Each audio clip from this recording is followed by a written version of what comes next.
everybody? Welcome back to Fanzone Debate. We got an interesting matchup for you today. We got Jack Pinchuk going up against Alex Martinez. I'm Tim. I feel like shit. I think Cody also feels like shit. I think Cody's also sick. Mark, you might have to do some engaging, intense talking today. No, I'm excited. I got my energy for it. I just might have to get up and take a shit in the middle of this. We'll see what happens. But well, like I said, we got Jack versus Alex, both players having done well this season so far. Alex just beat Richard to earn him a spot here to play Jack. Jack has had some success beating people like Brooklyn. And then I believe he lost to Joe fairly, if I'm not mistaken, who went on to the contender match. But Jack has been playing pretty well last season and this season. So I think this is a good matchup. They're obviously buddies, so they know each other. We'll see what happens. Cody, how you doing? Again, if no one knows this unless you're inside the Fanzone chat where Tim says, hey, I need judges. But he doesn't tell you what matches you're judging for. He just tells you a date and a time. Because if he told us, he would never have judges. I get dropped in this, and I literally drop the Karate Kid. I want to go home. I hate it here. Yeah, this is my own personal hell tonight. This should be fun. Jack Pinchuk's the one person I want to play in Fanzone in a steel cage match. Like I want to brutalize him in debate so bad because I've judged enough of his.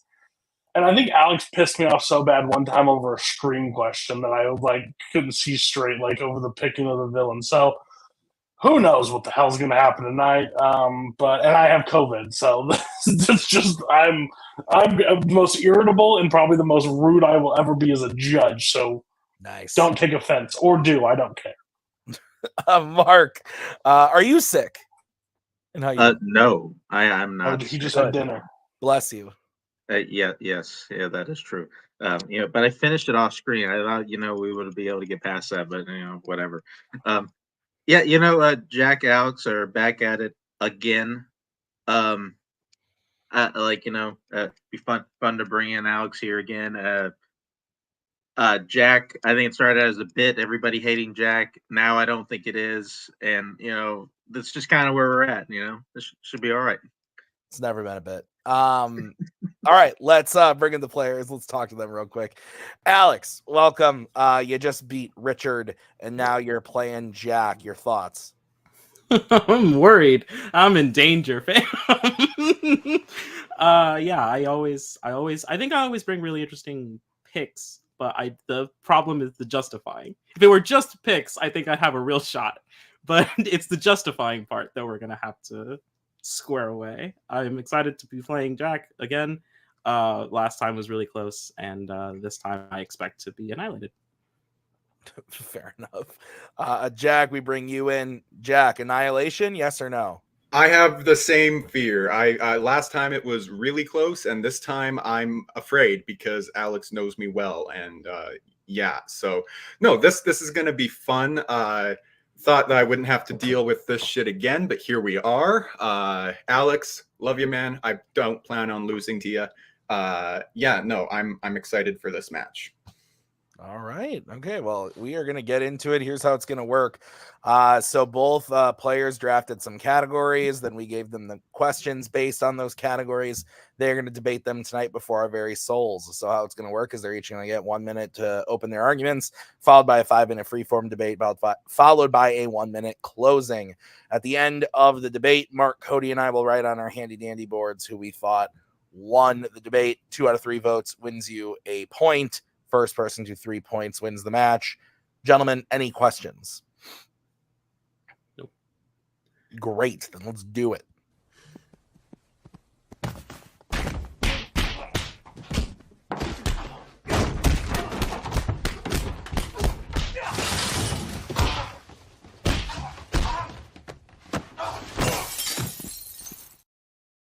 All right, so we are going to kick this one off with the first category, which was drafted by Jack in the category of Criminal Underworld. The question is, what is the best performance in a John Wick movie? So with that, Jack, you will be going first. You have 1 minute to open your argument when you start talking. I will come in to give you a 10-second warning when the time comes. The John Wick movies are more about the action and choreography than the performances. There's nothing wrong with that at all, but this question definitely makes you look at the movies in a slightly different way. With all that being said, there was one clear answer for this to me. Michael Nyqvist. Nyqvist plays Viggo Tarasov, the unfortunate father of Alfie Allen's dipshit character that sets the events of the whole franchise in motion. He simultaneously portrays the ruthless crime boss and the desperate father that's just trying to keep his son alive. He's the gold standard every villain in the franchise tries to live up to, but they essentially devolve into glorified shit disturbers that just won't leave the poor Baba Yaga alone. Ricardo Scamarico and Bill Skarsgård especially. There's actual motive behind Viggo's actions. The man brings everything to the table and gives a genuine emotion to what very easily could have been just another one-dimensional crime boss. Done. Okay. So we're going to move over to Alex. Alex, you now have 1 minute to open your argument when you start talking. The first John Wick movie is a mostly serious and straight movie about guys and guns and dogs. And then Santino D'Antonio arrived, and it really took off. Ricardo Scamarcio is the turning point of the entire John Wick franchise. He rides the line of being as serious as necessary, as funny as he's allowed to be, and as dangerous as he needs to be, while also being absolutely no physical threat to John whatsoever. All of this has to be conveyed by such a specific kind of actor in a specific kind of performance. For all those many layers, I would argue that not only is Santino D'Antonio the most important character in the franchise, but in the whole of that franchise, no other actor could do no other actor could do what he did, even as they've tried to recapture that in the two films since John Wick Chapter 2. And I'll leave it there. Okay. So 5 minute freeform. When one of you starts talking, I will come in to give a 10-second warning once again, but I will also throw up the 1 minute warning. I will throw up a let's move on if you guys are babbling brooks, and if you're not letting your opponent talk, I will throw up the let your opponent talk. Don't make me do that. Nick Tuig may be on vacation, but I can still sick him. So 5 minute freeform when one of you starts talking. So, I mean, if we're going to pretend that someone is the most important character, it's obviously Alfie Allen as Yosef, but that's beside the point. Nyqvist is the outlier of the John Wick villains. He's not trying to kill John because he wants to, or for a contract, or for breaking continental rules or anything. He's trying to kill him because if he doesn't, his only son will die. He's trying to put John, the one you send to kill the fucking boogeyman, in the ground before he can do it to his son. Ricardo Scamarico, he's got nothing to do in this movie. He just has to sit down and look smug. I don't really know if that's true. Ricardo Scamarico is actually playing a longer game than what John Wick's involved. Like, we see John Wick because he is the point of view character in the John Wick franchise. However, he's playing a much longer game than John Wick's involvement in. He's trying to elevate his own position. He's trying to get his sister out of the way. He is trying to manipulate what is, the most dangerous man on planet Earth, apparently. He's doing it all while really not having much of anything on him besides, hey, you made this promise to me. That shows that the character actually has more forethought, years past having made a deal, knowing that eventually the time would come that he would need this favor, that he would want to be in a position of power. That actually makes him a bit more interesting than I think Nyqvist, because Nyqvist is perfectly happy with his small, meager criminal empire. He isn't, he's making these small deals, but he's not, trying to do anything. Ricardo Scamarico, Santino D'Antonio was actually trying to do things. I would argue that he's more opportunistic than a master planner, but that's just me. Regarding the performances, Nyqvist brings a physicality to his performance that Ricardo just does not. Nyqvist not only has to portray the complex emotions under the surface of trying to keep his son alive and still put on the facade of this terrifying, cold-blooded criminal empire boss, and he has to bring this physicality, whereas Ricardo Scamarico, like I've said before, he does nothing in this movie. His performance is the easiest performance in the whole franchise. All he has to do is sit down, look smug, or just run away when John Wick shows up. You can talk about the motivations or the forethought that went into his character. That's fine. The performance is nothing special. It's easy. I would kind of push back on that. I would say that Michael Nyquist's instinct to protect his son is actually the most basest of all, parental instincts. The instinct to protect your son, to get your son out of harm's way. That's the basis of all of the human instincts. Michael Nyquist is a fairly one note, even in terms of like villains. And speaking of the villains of the entire franchise, the villains of this franchise are modeled after Ricardo Scarmarcio, pretty much after. The Adjudicator, again, is someone that poses no physical threat to John, but still is a huge threat and a huge disruptor to the movie. Bill Skarsgård character from John Wick Chapter 4 poses some small threat to John, but he mostly lets other people get in the way and do the violence for him, because he knows that it's not really right to tango with the most dangerous man in the world.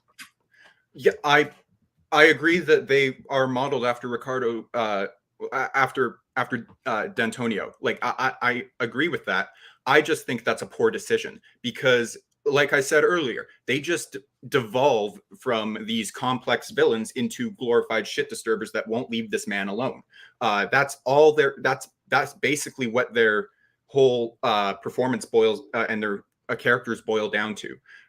Ricardo, like, he's fine at what he's told to do. He's just not told to do anything. Whereas Nyquist, he is.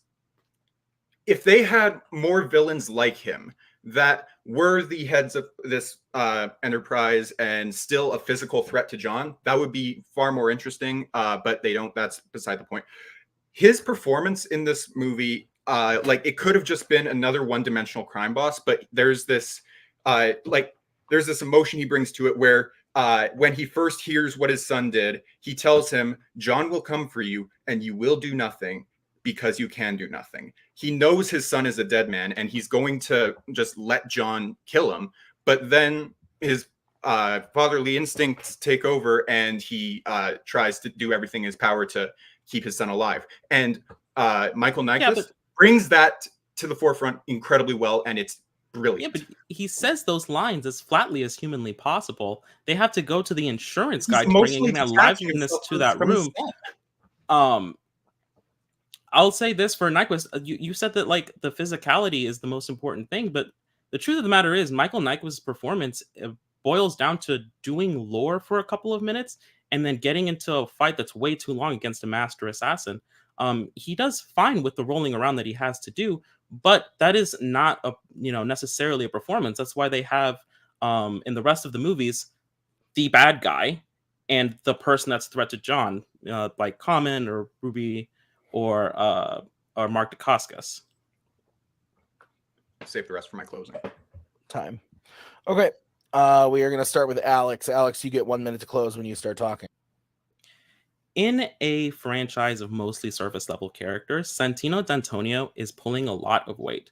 Ricardo Scamarcio is constantly looking at all the angles, looking for a way to get what he wants. Like John, he is also a man of focus and commitment, but he uses other people's sheer will as his weapons. He retains all the calm and cool of the franchise, but takes the villain game to a whole new level. A high that they're still trying to replicate even now.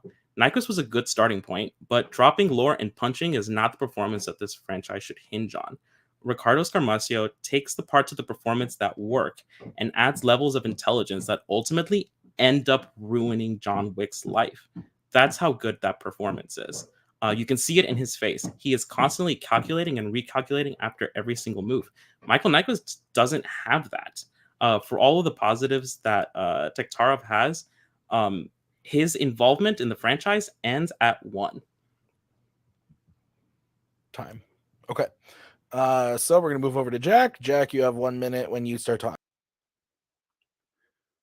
it's important to remember what this question is. It's not the most important character, it's the best performance. And if we're just talking performance to performance, Nyquist beats Ricardo easily. Ricardo, he has the easiest performance in the franchise. He's just the more cowardly version of Bill Skarsgård's character from Chapter 4. If you want to boil down Nyquist's performances to what Alex did earlier, you can easily boil down Ricardo's performance to guy who won't let this old man be, and then spends the rest of the movie running and hiding from him, and then just only exists to set up the rest of the franchise. That is fine. That's a good character. That's a decent character, I guess. But if we're talking performance, there's no emotion brought to it. There's no physicality. There's nothing brought to it. It's just easy. Time. Okay.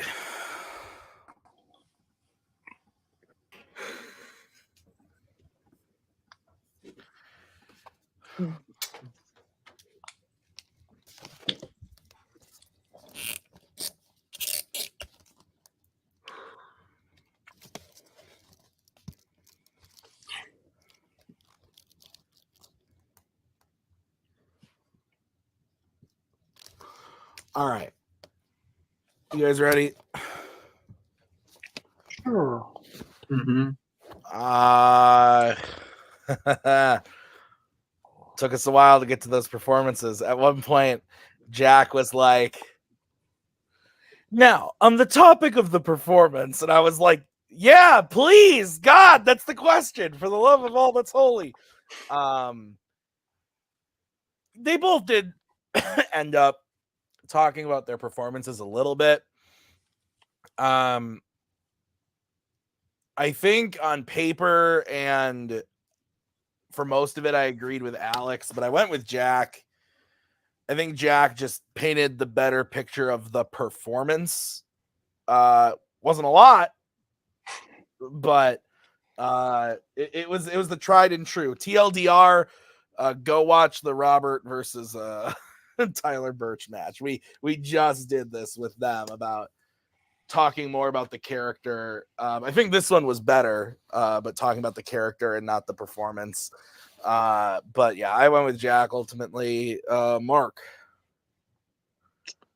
Yeah, this is I think this is a third straight match that I've judged where there's been a performance question, and we spent a lot of time on the character. It's just, I mean, it you know, I probably, of the three, this one's probably the best one, if I'm being honest, because I think in the middle of the question, both people realize, okay, we got to get to the performance at some point. So, which didn't happen in the first piece, but I do think, like, in the end, like, it did end up going with Jack. I think just overall, he gave me a little bit more to bite on, at least as far as the performance did. I think he did just enough to win this point. So, all right, Cody.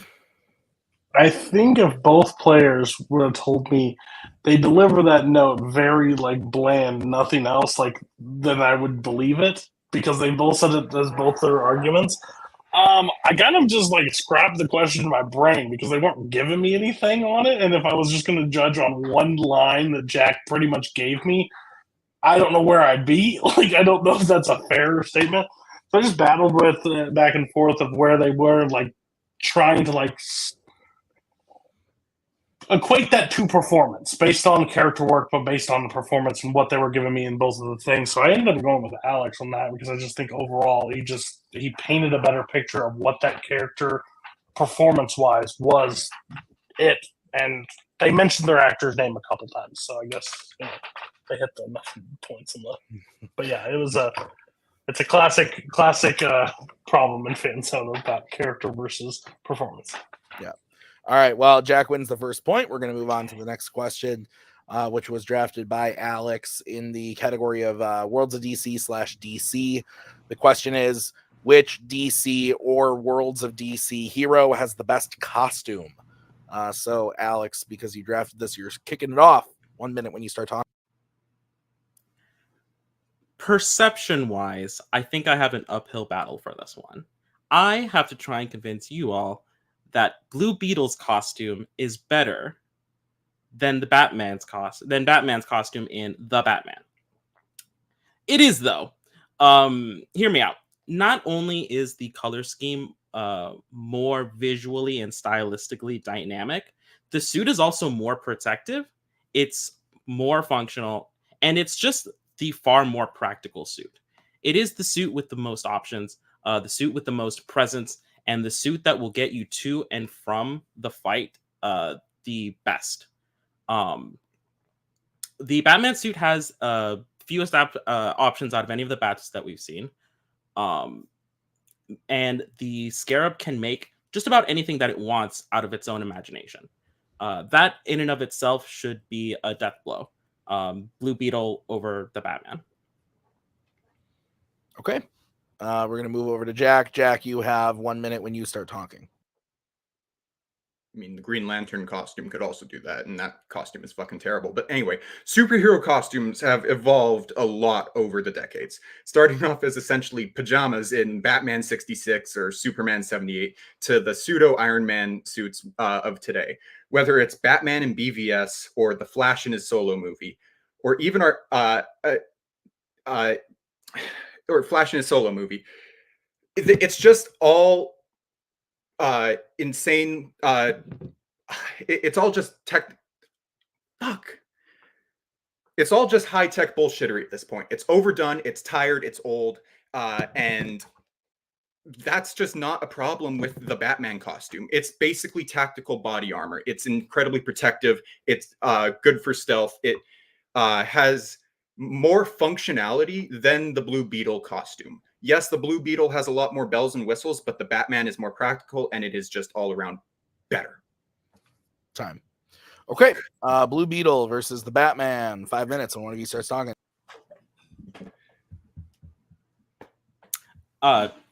Jack, every single one of the bullets that ever flies Batman's way looks like it's going to kill him. Every single fall that he takes looks like it is going to absolutely be the absolute end of him. If the Batman, if that Batsuit had any kind of like particular functionality to it, even like the flights are the most terrifying thing of all time. Meanwhile, Jaime is perfectly safe going into the atmosphere. And that's just something that the Batman just cannot do.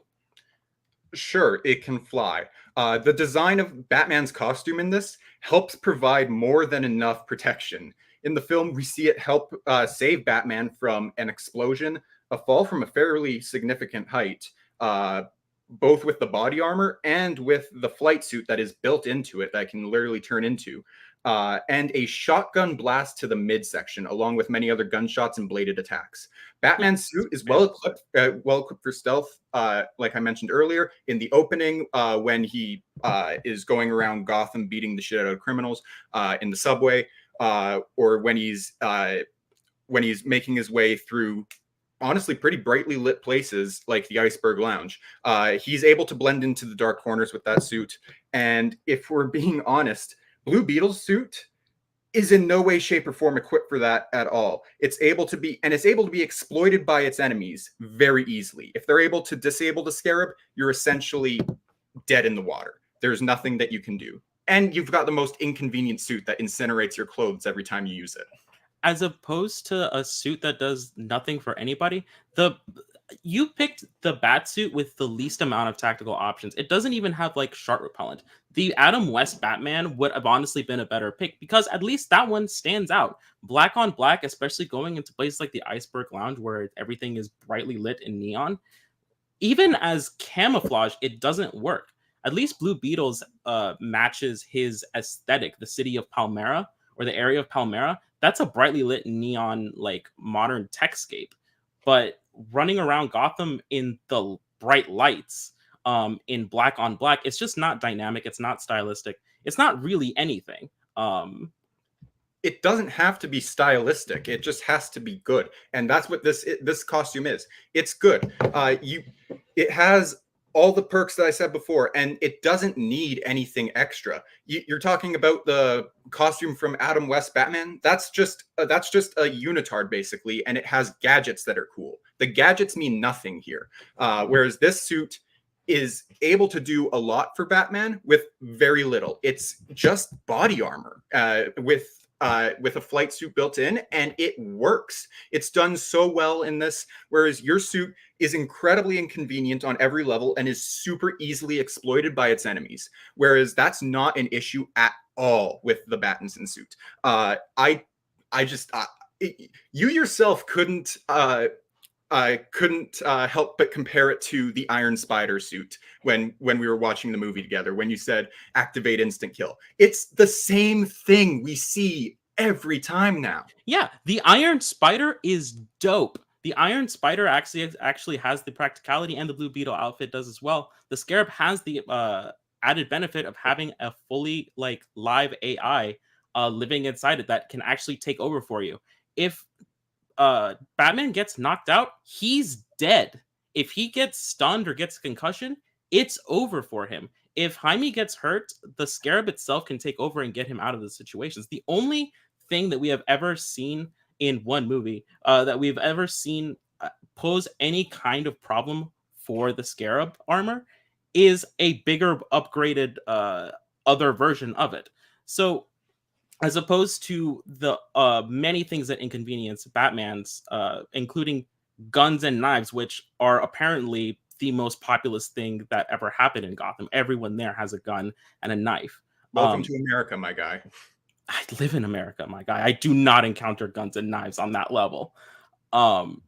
It's not the best costume. Like you said, it's just body armor. It's just body armor painted black. And honestly, that might be stock color.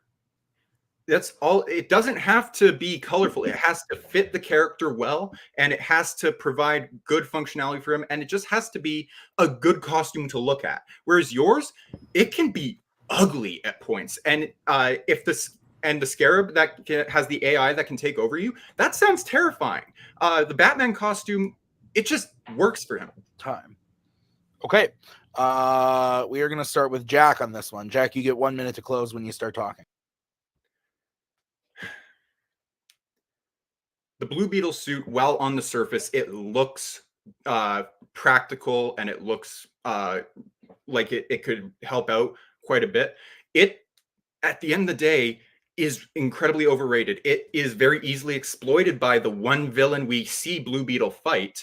It incinerates all your clothes when you wear it, and it's just not practical in any way. Yeah, it has an AI that can take you over, but that sounds horrifying. And in order to get the suit in the first place, it has to go up your ass, and you have the Scarab inside you until you die. It's not good. The Batman suit, yes, it could just be body armor, but it works for him. It provides the protection. He said if you get shot, it's over for him. No, he gets shot a ton in that movie, and he is still able to do fine. The Batman suit has more practicality and functionality with stealth and everything that I've listed. It's just better. Time. Okay. We're going to move over to Alex. 5 minutes. Jesus. 1 minute when you start talking. Simply put, Batman has no options. He can rely on himself and what he hopes is human ingenuity. I love gray and black on black as much as the next guy, but it's not cool in Gotham to be in gray and black. It's barely and frequently not even camouflage. The Scarab is an upgrade on every level.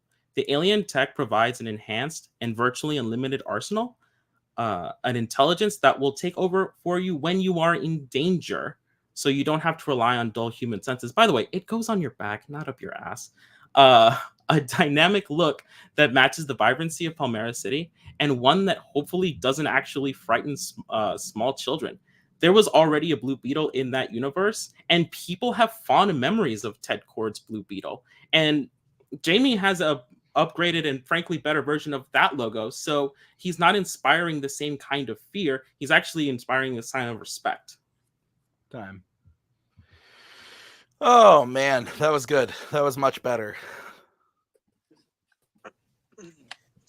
Thank Yeah. you for acknowledging that it does not go off the ass, because I was like, what the hell is Jack pulling out of his butthole right now? As somebody that hasn't seen the movie, I was like, it really goes up his ass. No. That's wild. Yeah, that was some bullshit. Yeah, I mean, it's said a couple times in the movie. That's why I said it. As a joke. Yeah. All right. I believe Cody is going first. So I have just a lot of questions. I argued, I think, a similar version of this question in like a speed round one time. Don't think I picked the correct one either. But I don't like. I get it. Like the bat suit is the bat suit. Like, and if it was practicality, which is exactly what, if we want to boil down the question, best costume, Jack battled practicality of the bat suit, and just basically, if he was the salesman of the bat suit, 0 products are being moved. 0. He sold that thing as the shittiest model of any car ever. He's like, it's just armor, painted black. He can hide in it. Like, it just was never, it never seemed like the best of any sorts of it. And then, like, I thought that I voted for Alex, but I thought Alex had a really good point of pointing out, like, and I haven't seen Blue Beetle, so again, this could be just total bullshit. But like, if he gets in trouble or if anything, this thing can get him out of the situation. It can get out. Jack kept repeating that his enemies can take over or affect the suit. But not at one minute did he say what it does to the suit. He just says that they can take over the suit, but I don't know how or why would that be a bad thing. And I guess being naked was the bad thing too. He kept selling, you'll be naked because it burns your suit. I just didn't care because he just didn't sell the bat suit as the best. He just sold it as the most practical to hide in the dark and take a bullet shots. Like, I don't know. It just didn't seem like beneficial. Yeah, Which is an uphill battle. Jaime's a good looking dude. I don't know. I'm really interested to see how Mark votes on this, because this is his beloved, the Batman. I know how he is. He's a shill. I think Alex did a really good job here, and I don't think Jack did as bad as Cody's making it out to be. I did vote for Alex ultimately. I think.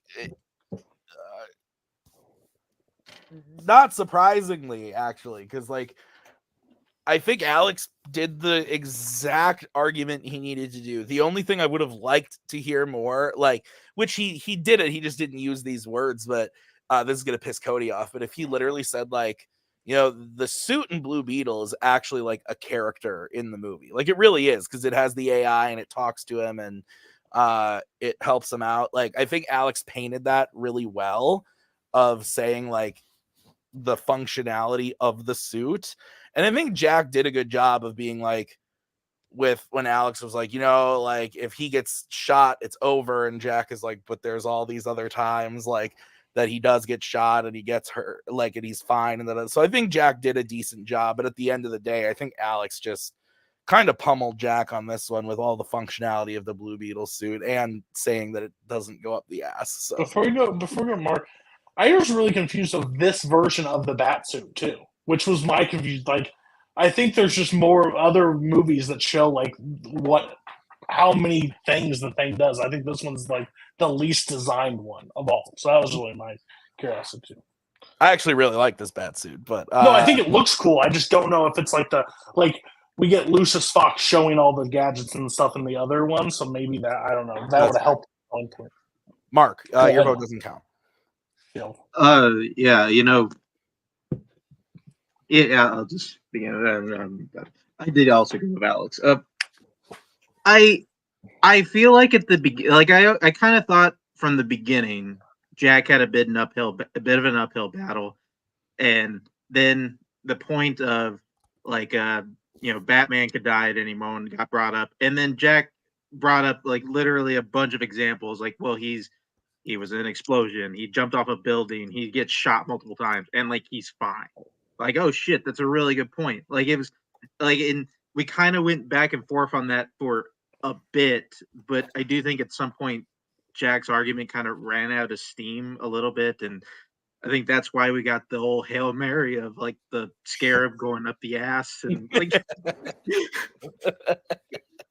I'm But sorry. yeah, but with Tim, like Alex made the argument he needed to win this point. It was Alex mentioned all the things you had to get the point across for the Blue Beetle. Yeah. All right. Blue Beetle, not a bad movie either. All right. We're going to take you out. We're going to move on to the next question, which was drafted by Jack in the category of animation. The question is, which non-fandom animated movie, that should say has the most interesting villain. So, has the most interesting villain. So, Jack, you're going to kick this off. You have 1 minute when you start talking.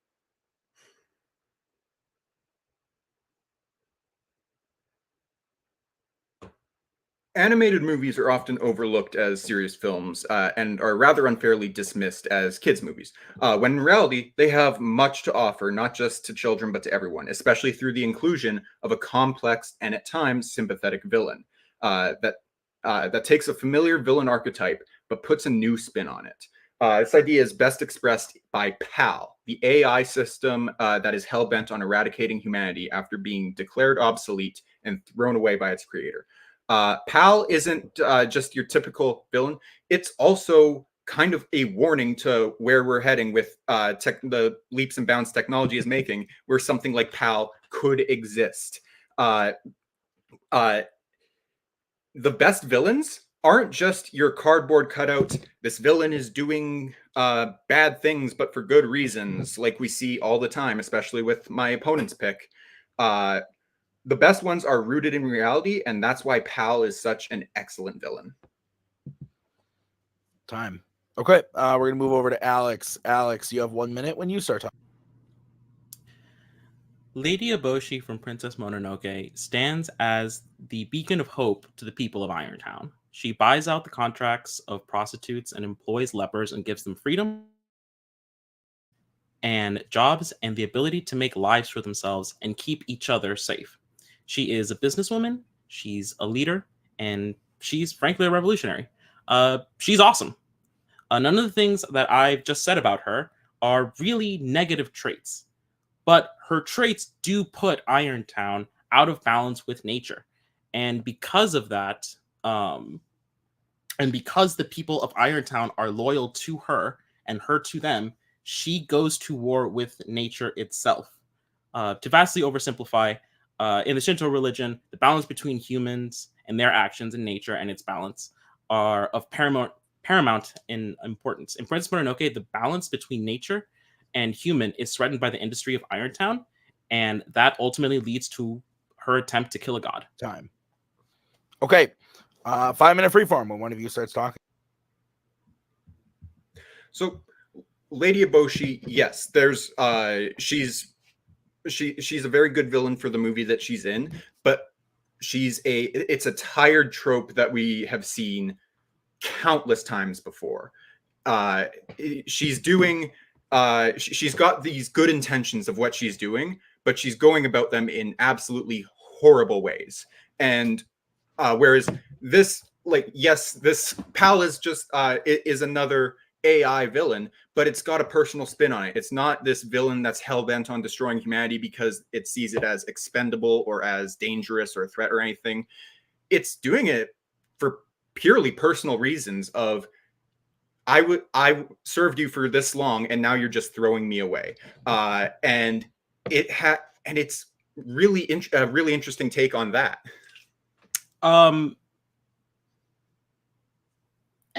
I really wouldn't. Not that I don't think it's not interesting, but I don't think it's particularly original. I think that she's very much like Jexy from Jexy. She's very much like Hal from 2001. She's very much like Ava from Ex Machina. She's very much like Ultron. Even there were a lot of examples of characters like Pal. They don't all have these really funny speeches. Name 6. Okay, Magneto. Name six characters where someone is genuinely trying to protect a whole town while pointing themselves the villain and literally fighting the concept of nature. That is something that's unique to Ghibli, but I'm talking about the type of character that this is. You can try to like go deeper into that if you want, but at the end of the day, she's just another villain with good intentions. Whereas Pal, it's not just Pal that has a cool, fun spin on it. It's like it's the AI it's the AI army that PAL also has. It's not like these humanoid exoskeletons or flying machines that are trying to kill humanity. It's your everyday products like toasters, fridges, massage chairs, and even the demons of so many people's childhoods, including my own, Furbies, which makes them incredibly horrifying. Anything that has a PAL chip in it is hellbent on destroying humanity because the creators of PAL decided to just throw it away. And yeah, it's the second Terminator movie where anything with a chip, anything that's robotic, could be used to turn into an enemy. Yeah, that's from Transformers.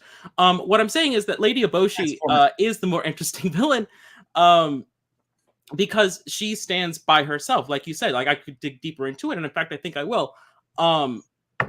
She is leading her own revolution against a lord that wants her guns that she herself is producing with the help of the lepers. She the only reason that Princess Mononoke, that she's a villain of Princess Mononoke, is because the thing that she has to do to keep all these people safe is the thing that is trying to attack her. She has to go to war with the various nature spirits, which is a huge taboo in Shinto culture, that it genuinely would be considered like extremely offensive.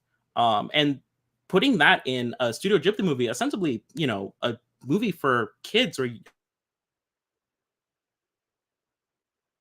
be something that we would never see here. Whereas Pal, I've just named 5, 6, 7 examples. Pal's got a robot army. Skynet, I've seen it too. It's not. I'm saying that, like, there are as interesting or more interesting versions of Pal. There are no Lady Eboshis. Look, you can try to argue the specifics of yours and try generalize mine, but I'm trying to do the same thing. So like it's a wash there. Like I've already named 3 characters that have the same archetype as your character before you cut me off. Your character on the surface looks like a more interesting villain, but when you just dive deeper and like narrow down what that villain archetype is, it becomes infinitely less interesting. Whereas Pal, yes, it's an AI villain with an AI army. If you're gonna try to say that that Transformers did that, it's not like that at all. It's quite different. But even then, Mitchell vs. the Machines improves on that. Whereas Lady Eboshi, there's no improvement on this archetype. It's just this archetype. Whereas Pal is this this AI villain that's entirely in it for personal reasons. It's a more interesting take. Time. Okay. Alex, you get to close first. You have 1 minute when you start talking. Pal is not the most interesting case of machines versus humans. She's the loudest of all of them. She has all the subtlety of a punch to the face. Pal from Mitchell's vs. Machine is fine. She's a clear mismatch of other human equal bad tech villains. Lady Eboshi is just the more interesting pick because she actually has complex motivations that go outside of her, and she's willing to go to such dangerous extremes compared to what her surroundings can do. Would you rather watch a movie where machines are mad at us again, or would you rather watch a movie about a woman trying to build a small business community, fight against a local lord and his army, and kill the local god? For me, there really is no comparison. As entertaining as Pal's delivery is, Lady Eboshi will always be the more interesting villain, one that you can come back to from multiple perspectives and appreciate from all angles the bad things we do to protect ourselves. Time. Okay, we're going to move over to Jack. Jack, you have 1 minute to close when you start talking. Pal takes these interesting tropes of the AI villain and puts a new personal spin on it.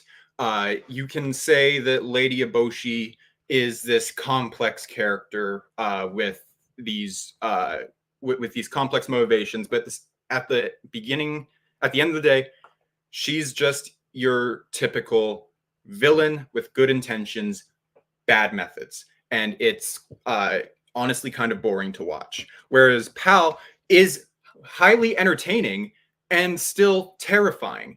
The Pal is a really fresh new take on the AI villain. And like I said before, the best villains are grounded in some form of reality. Lady Eboshi is not, whereas Pal is terrifying because it's something that we could possibly be walking to right now, and it's just a cool take. Cool take. Strike it from the record. Okay.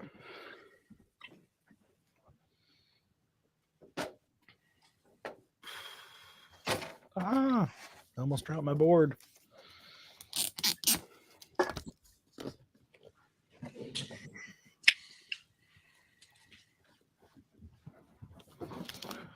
All right. I'm ready. Are you guys ready? I am. Oh, hold on. Here, You have a funny name like you. Mark, you're kicking it off whenever you're ready.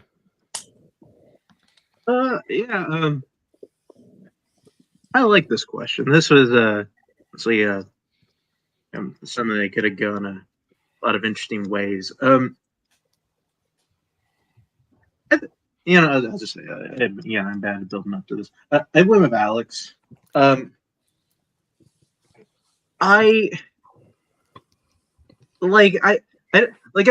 don't mind Jack's choice. I kind of like Jack's choice of kind of the AI that has kind of a more human tint to it, or at least the motivations do. I think that was a kind of a neat thing.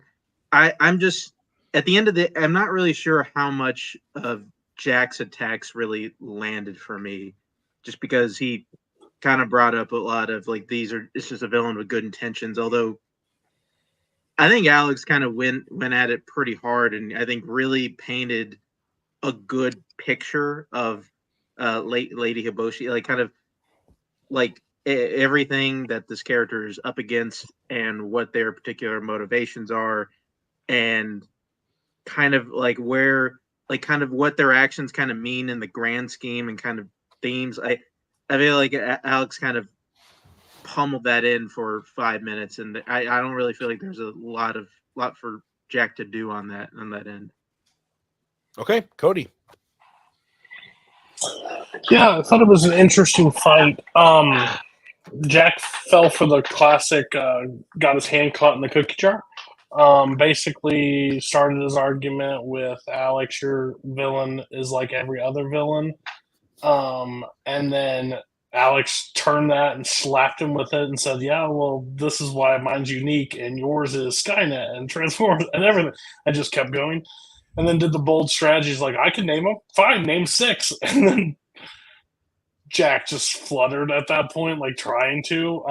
And he just kept doing different points because it was like boring or like not interesting. But like, I believe, and I've never seen the one movie, I haven't seen Princess Mononoke, but I was sitting there, I was like, I don't know, but how Alex painted it was interesting to me. Jack, I don't hate you, but I did vote for Alex.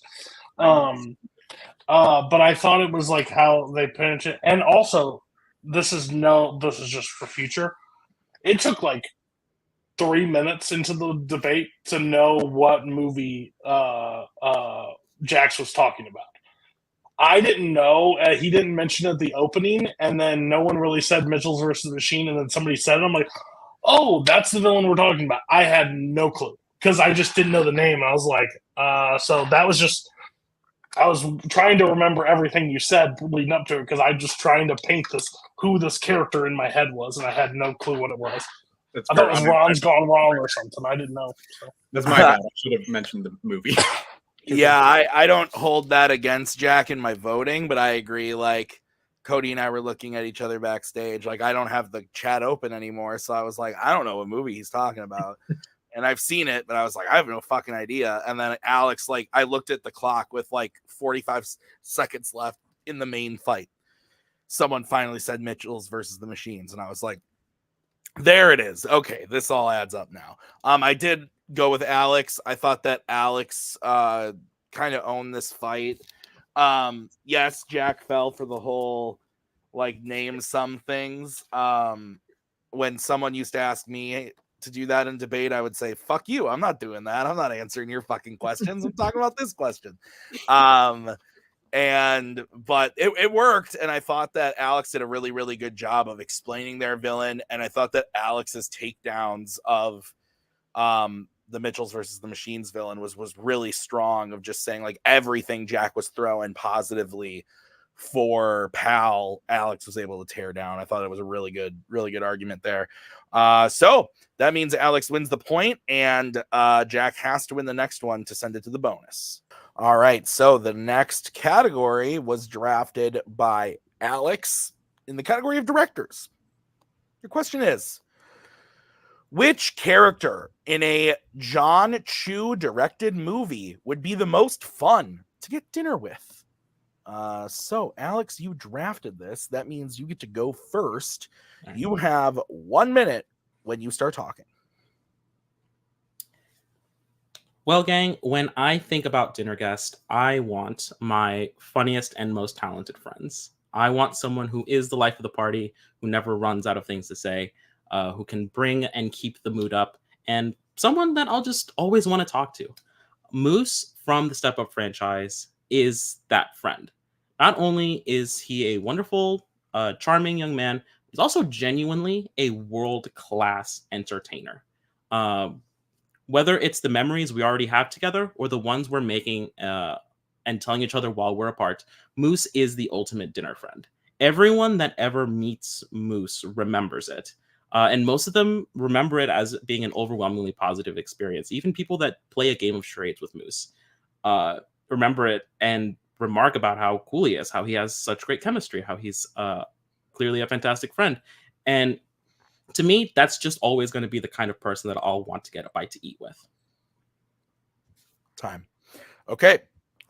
Jack, you now have 1 minute when you start talking. I guess it's Alex's turn to start talking out of his ass.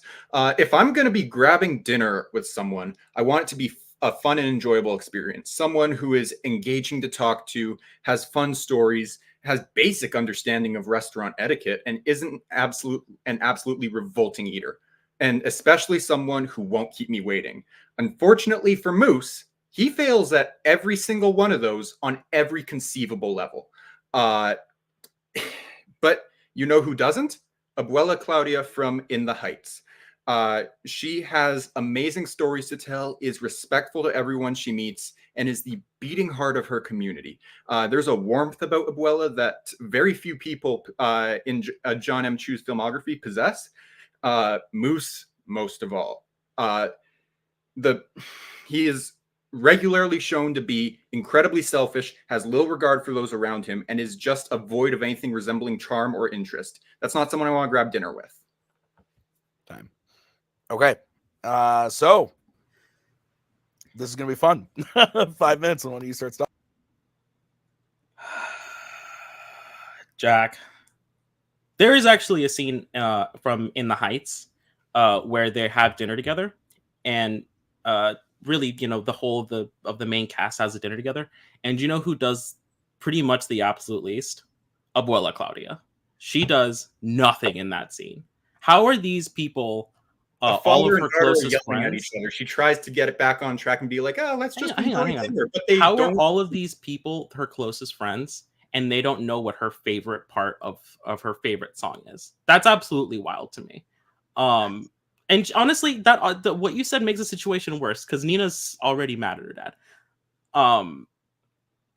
I'm very curious to hear what, because you hate Moose, and I need to know why. Yeah, he is not likable. He's a void of anything that is that I would consider interest or charisma. He is selfish. He is regularly blowing off his friends for his own shit, including his girlfriend, who he constantly ditches or just shows up late to all their dates or whatever. He is not a good boyfriend. He's not a good friend. The only thing that he's good at in that movie is dancing, and even then, he regularly shows up late to those things. He's not someone who I would consider grabbing dinner with. And on top of that, he is a revolting eater. And in the one scene where he's in a restaurant, he makes life hell for everyone in that restaurant, whether it's the servers or the other patrons of the restaurant. It is painful to watch. First of all, I'm not trying to sleep with Moose. So how he treats his girlfriend is his business. I don't actually I don't like if he stands up his girlfriend to come get dinner with me, it's actually relatively fine. He has one scene in a diner where he's trying to motivate his friend, and he does dance moves, which is the way that he relates to this one friend. The truth of the matter is, everywhere Moose goes, he makes at least one good friend. He meets the House of Pirates, and immediately they all love him. They're like, no, they're fighting over who gets to show him around. He's immediately bonded with their tech guy. He's immediately bonded with the Ticks. And he, over the course of a couple of hours, immediately gets adopted into their group. The same thing that happens in Step Up 2, when he is the heartbeat of the MSA dance crew there too. Okay. No. If you want to talk about how he joins the Pirates, yeah, he does. And he's the least interesting member of all of them. And if we're talking someone who is adopted into just whatever crew they're in, Abuela Claudia adopts everyone into her family, basically. She is the community's abuela. She makes food that looks delicious, and she has basic human decency and treats people with respect, which is something that Moose just doesn't do. He is terrible. And if we're talking Abuela, she's no shortage of stories or entertaining experiences to share. There's actually something to be gained from having dinner with her, whereas if I had dinner with Moose, I would have considered that a waste of an hour. The one thing that can come from a dinner with Abuela is a fucking argument with happen at a dinner with Abuela. Another instance we have of Abuela getting together with everyone is the scene right before she passes away. There's a blackout and everyone comes to her house. Yeah, they come to her house because she is the beating heart of that community. They come to her house, and then she leaves the party, and like one person that happens to be the person that she lives with ends up being the person that is like, is Abuela gone down to sleep? No, I think that she is somebody that has like a legacy kind of connection, but I don't think she's making any particularly new ones. Kind of telling about Abuela, she wins the lottery fairly early in the movie and doesn't tell anyone, which is the kind of news that you would want to tell. She leaves it for Usnavi. She leaves it for Usnavi. She doesn't tell Usnavi. Usnavi's about to move. They're about to different country together, and she has not bothered to tell him that she has won a pretty significant amount of money. That's how lame of a dinner guest Abuela Claudia is. She doesn't think to mention amazing news like that. That's entirely her business to share. And if you're going to try to paint the argument at the dinner table as her fault, that's fucking ridiculous. And honestly, I just can't wrap my hand around why you would. She is the one person around that dinner table that's trying to diffuse the situation, but the daughter and Jimmy Smits are just not listening. It's their fault for what happens at the dinner. She's trying to keep everything on track. She is a genuinely kind person. She cares about everyone in her community, especially Usnavi, who you said she leaves the ticket to. She leaves the ticket to him, and he is able to open. He's able to stay in the community that he loves because of her, and she is just a genuine joy to be around. I just don't understand how you can say these things about Abuela. She leaves the ticket in a hiding spot. She does not particularly leave it for Usnavi. Usnavi finds it randomly right before they move. It says to Usnavi on it. Time. All right. I believe we're going to Jack first. Jack, you get 1 minute to close when you start talking. I genuinely don't know what Alex was smoking when he made this pick. Moose is a terrible character, terrible person, honestly. I would not want to have dinner with him. He has no respect for anyone in his life. He's only good at one thing other than dancing, and it's being late or just ditching plans altogether.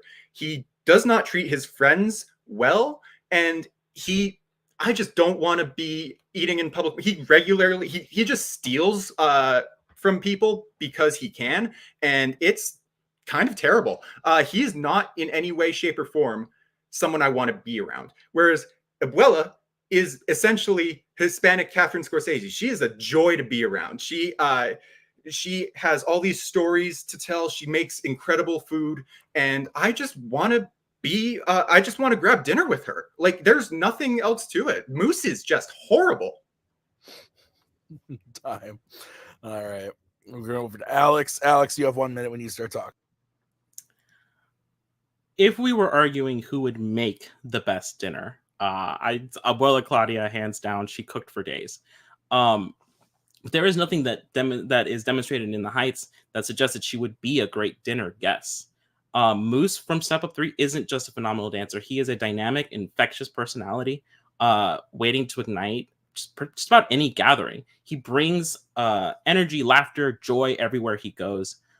He's unbelievably charming and has an ability to connect with pretty much anybody. You will leave with more friends than you walked in with. Moose can turn a simple meal into an unforgettable experience. He's late to those dance competitions, but guess what? The second he turns up is the second that the Pirates start actually winning their competitions. His enthusiasm for life is contagious. And even people who have passing encounters with him remember it, whether it be his old high school friends, strangers that saw him dance and loved it, and especially those that know him best. All attest that there is something to him. Time. All right. I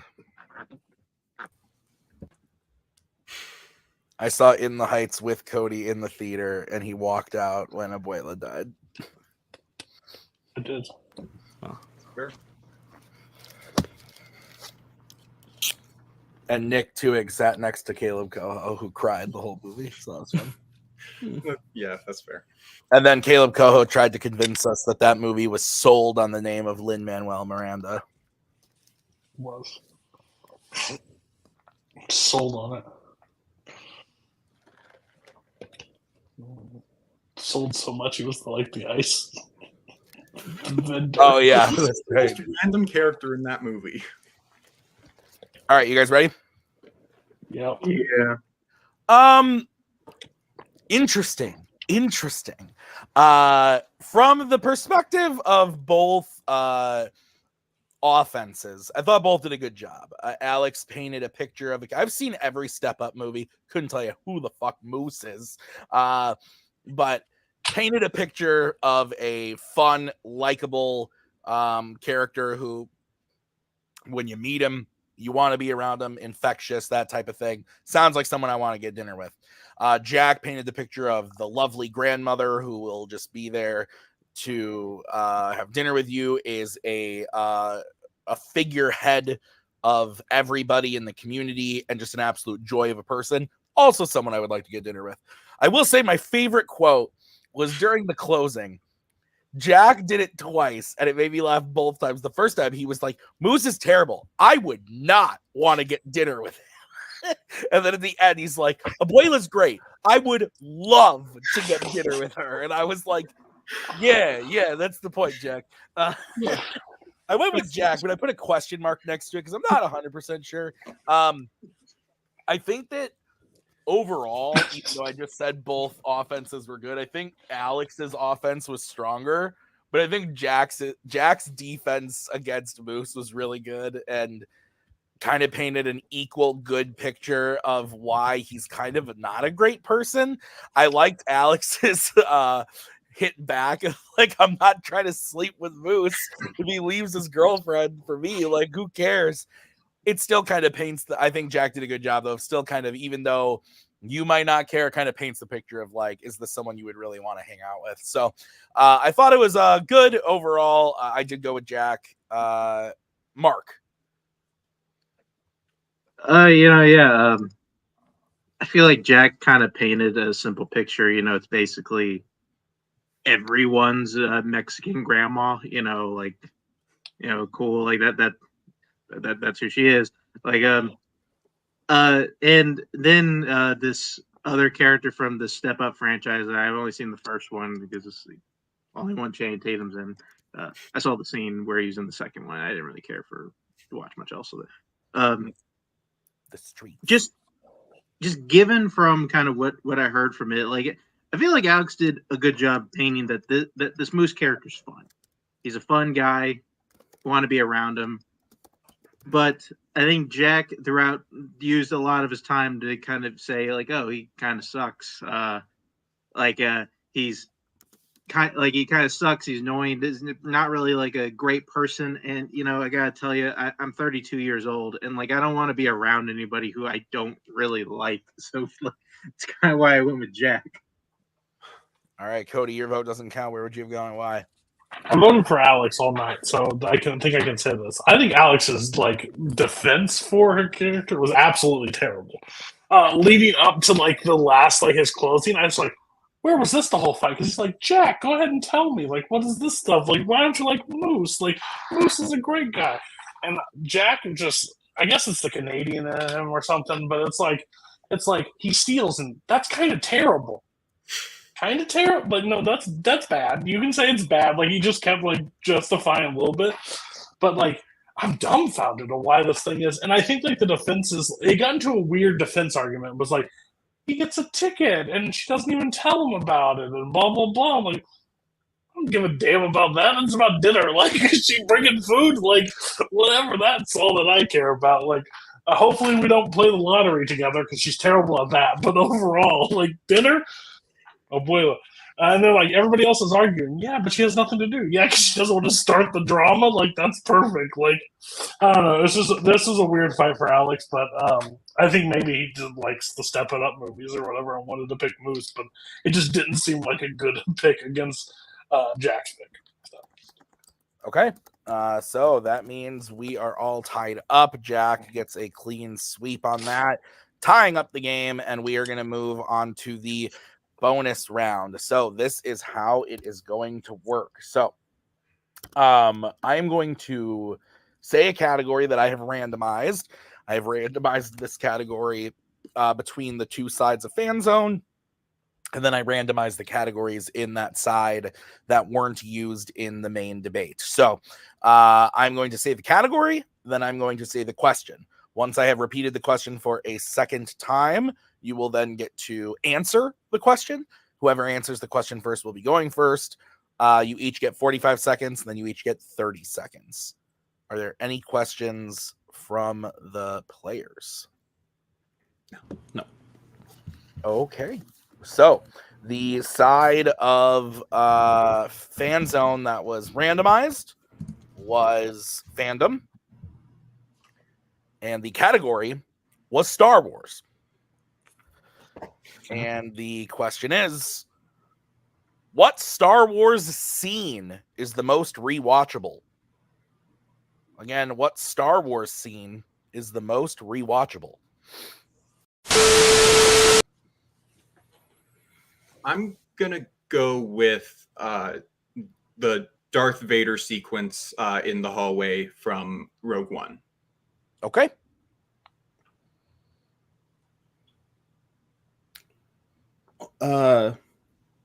Luke's final trench run in A New Hope.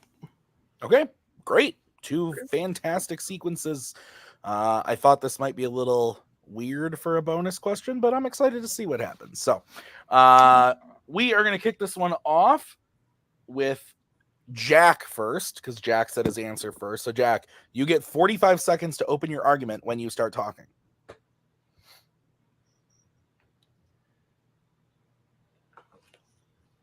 When trying to think of what scene in a Star Wars movie you want to just watch over and over and over again, it's the scene that just makes you go, fuck yes, the whole time. Where when the rebellion gets the Death Star plans and everything is great. They're gonna take it to Leia to destroy Death Star, and then Vader shows up and just wrecks shit. It is horrifying. It is incredibly well shot. The score in that scene is incredible. The performances by all the rebels that are just getting absolutely shredded by Vader are incredible. Like this scene, it works as its own little short film, and you can watch it over and over and over again, and it's perfect. Time. Okay, let's go to Alex. 45 seconds. Luke's final trench run is the encapsulation of everything that is Star Wars. It is a desperate final run against the much larger Imperial machine. It is the use of the Force. It is the calling back of the Mentor. It is an incredible last-second victory against an incredible opponent that far out calibers you.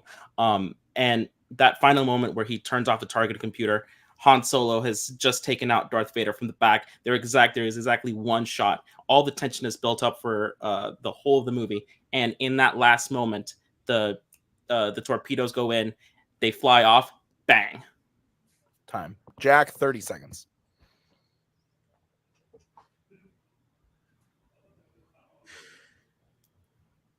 Your scene has been parodied to death, and it lessens the impact of the scene every time it is. Honestly, I'd watch the Family Guy version of that scene any day over the actual Star Wars version. Whereas the Vader scene, it is impactful in every way you can imagine. Vader himself is just basically a movie monster. It takes Star Wars and it turns it into a monster movie where Vader is the monster and the rebels are the people that are just brutally slaughtered. It's perfect. Yeah. Time. Alex, 30 seconds. It turns Vader into this like very slow walking monster. The fact of the matter is that it is not just Vader versus X, leading to that horrifying Leia visage. It is the odds. It is all of the tension. It is we have only one moment. It is we have only one shot at this. It is the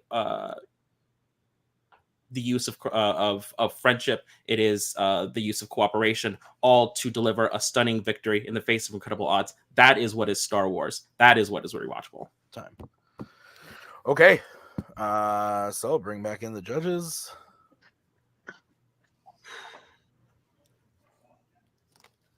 Regardless of the outcome, Alex, good shit.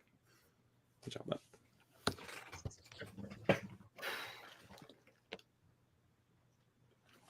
Neither of the scenes that were picked. Interesting. Yeah, I thought for sure someone was going to pick Duel of the Fates It was up there. or Mustafar, but That was also in consideration. no, good picks though. I mean, like I always say, Surprise. the unexpected good pick is always The end of Mustafar would have been sweet. I would probably go. well, according to Nico Suave Regoli, it was done better in the Lego game. Or no, it was the Vader Luke fight at the end of Jedi Yes. better in the Lego Yeah. game, according to Nico. Cody, we are starting with you on this one. Yeah, this was a hard fight. I had to go. So basically, who sold it the best? I think they were pretty even on why it was rewatchable. I think using the term rewatchable doesn't make it more rewatchable.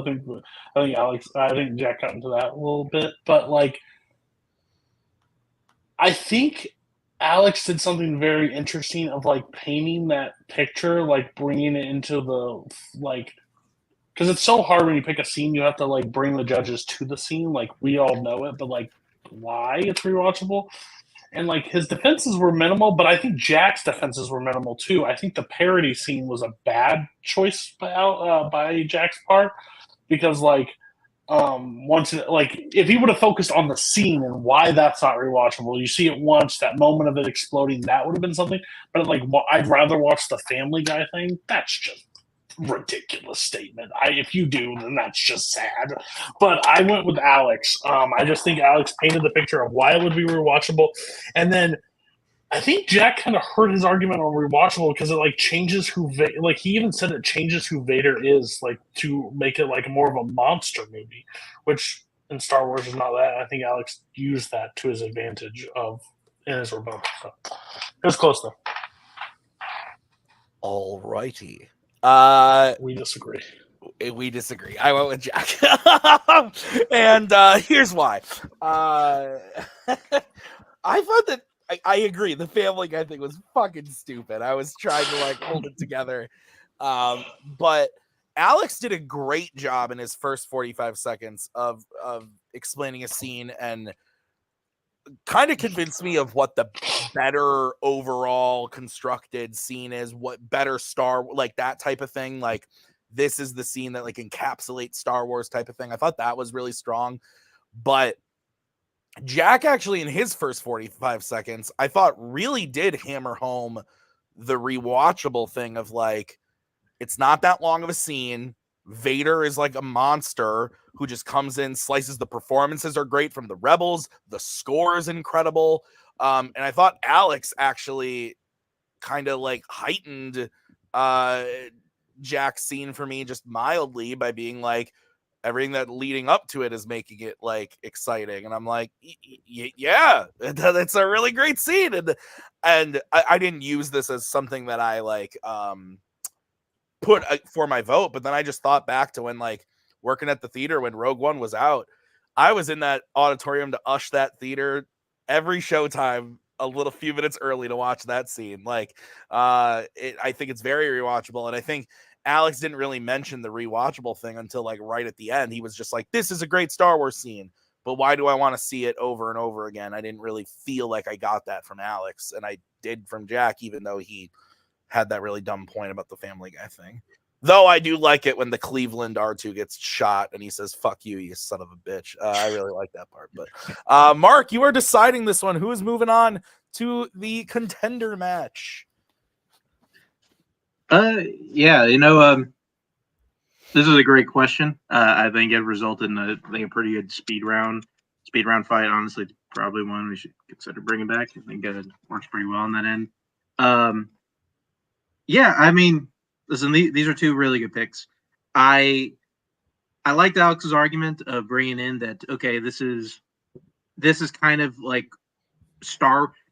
everything about this scene reflects what Star Wars is. And I also like Jack's argument in the sense of like, this is just one really cool this is one really cool moment in this movie that kind of attracts everybody. And I think overall, like, Jack, I think, did a better job explaining to me, I think, why his scene works best in a bubble, which I think is really tackling that rewatchable aspect that I think we're asking. And even though, like, there was a bit of a thread out there, I think, like, if Jack had mentioned this, probably would have been a knockout blow if he had mentioned, like, well, your scene really works because of the whole movie that comes in. You kind of need to watch the whole movie to kind of get the impact. He never said that.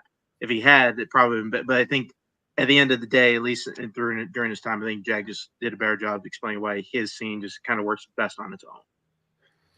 All right. Well, that means your winner is Jack Pinchuk.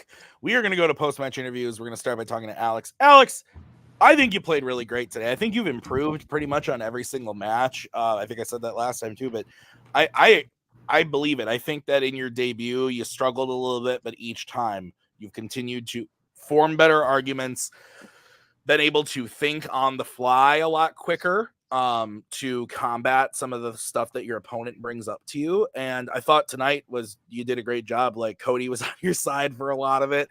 I think you've crafted some really, really good arguments and some really interesting answers, maybe except for Moose, but I don't know much about Moose. So, Alex, how are you feeling about the match? Totally fine. Some things I just have to pick because they are special to me. And that will always be true. I know that every single point against Jack is going to be to the death. So if I can accidentally sneak and have fun, that's completely fine. I can't believe he hates Moose that much. That's fine. That's weird to me, but like ultimately, like, I'm very happy for Jack. Yeah, it's completely fine. Alex, this does mean that you don't get to move on to the number one contender match, but I like seeing you here. I like having you around here. I think you bring a lot of interesting, like I said, interesting points and new dynamic to the game. Who do you want next that isn't named Jack Pinchuk now that you've played him twice? I haven't seen the rankings in a minute, but I think somebody that would be a lot of fun would be like Bar or like a Joe. I think either of those would be a lot of fun. I love that idea. I like both those ideas. Everyone wants to play Bar. Sure. But I like both those ideas. That's fun. Yeah. Cody especially.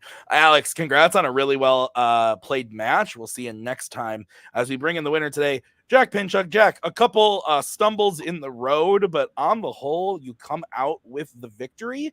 You earned the points and the votes that you needed to win, and now you're moving on to a number one contenders match, which I believe, if I'm not mistaken, is your second. So you are heading, you played Nazario. So you're heading to another contender match. I'm not the first to say I'm honestly surprised, Jack. You're finding success, stumbling over your words, but you're creating arguments enough that are convincing the judges, and that's what you need to do. How you feel? I feel good overall. I will say the 2 votes or the 2 points that Alex won by clean sweep, 100%. Yes, he deserved those points.